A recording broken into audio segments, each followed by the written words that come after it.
السلام علیکم پیارے بچوں، امید ہے آپ سب ٹھیک ہوں گے۔ آج ہم آپ کے لیے مزیدار سی کہانی لے کے آئے ہیں۔ کہانی اچھی لگے تو اس کو سبسکرائب کرنا مت بھولیے گا۔ چلیے سٹارٹ کرتے ہیں۔ بنٹی ایک بندر تھا جو اپنے ماں باپ کے ساتھ جنگل میں رہتا تھا۔ وہ 3 بھائی تھے، بنٹی سب سے چھوٹا تھا۔ جنگل کے ایک درخت پر ان کا بسیرا تھا۔ وہ تینوں شام ہوتے ہی ندی کے کنارے کھیلنے چلے جاتے۔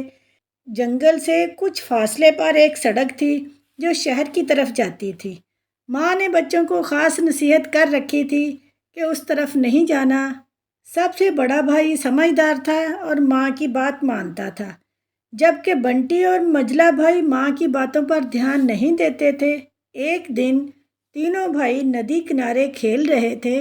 بڑا بھائی درخت پر پھل توڑنے میں مصروف تھا کہ منجلے بھائی نے سڑک کی طرف اشارہ کیا۔ دونوں بڑے بھائی کی نظروں سے بچ کر سڑک کی طرف آ گئے۔ ابھی وہ دونوں آگے جانے کا سوچ ہی رہے تھے کہ اچانک ایک تیز رفتار گاڑی آئی اور بنٹی کو اٹھا کر گاڑی میں ڈالا اور لے گئی۔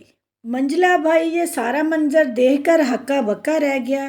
جب بنٹی کو ہوش آیا تو اس نے خود کو ایک پنجرے میں بند پایا۔ اس نے آس پاس نظر دوڑائی، ہر جگہ پنجرے ہی پنجرے تھے جن میں مختلف جانور قید تھے۔ وہ ایک خوبصورت باغنما جگہ تھی جہاں لوگوں کا بڑا ہجوم تھا۔ بعد میں اسے پتہ چلا کہ یہ تو ایک چڑیا گھر ہے۔ اس کے پنجرے میں اور بھی بندر تھے، وہ سب اپنے گھروں سے بچھڑے ہوئے تھے۔ پہلے تو بنٹی بہت اداس ہوا، اسے گھر کی یاد بہت آ رہی تھی۔